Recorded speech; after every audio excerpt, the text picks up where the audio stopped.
நம்பிக்கை என்பது நாம் எதிர்நோக்கி இருப்பவை கிடைக்கும் என்ற ஒரு உறுதி என்று சொல்லுவார்கள். அதற்கு ஒரு எடுத்துக்காட்டு தான் நாம் அன்றாடம் சென்று கொண்டிருக்கின்ற நம்முடைய கடல் தாய். இந்த கடல் தாயை நாம் நம்புகிறோம்.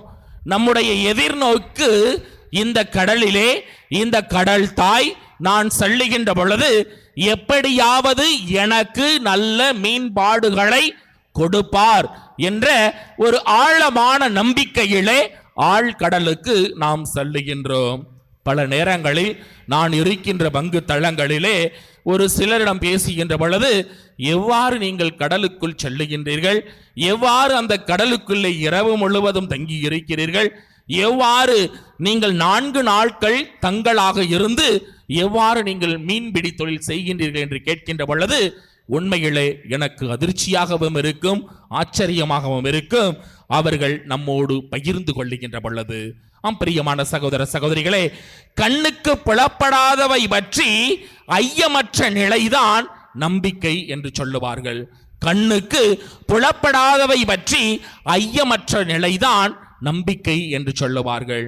ஏனென்றால் நாங்கள் வெளியிலிருந்து பார்ப்பதும் கடலுக்குள்ளே சென்று அந்த நம்பிக்கையிலே மீண்டுமாக என்னுடைய குடும்பத்தை நான் சந்திப்பேன், இந்த கடல் தாய் எப்படியாவது என்னை காப்பாற்றுவார் என்ற ஒரு ஆழமான நம்பிக்கையோடு ஆழ்கடலுக்கு நாம் செல்லுகின்றோம் என்றால், அந்த எதிர்நோக்கு அல்லது ஆண்டவர் இயேசுவின் மீது வைத்திருக்கின்ற உண்மையான உறவு, உண்மையான அன்பு, உண்மையான ஆசீர்வாதம் இன்னும் நம்மை உயர்த்துவதற்கு இது ஒரு காரணமாக இருக்கலாம்.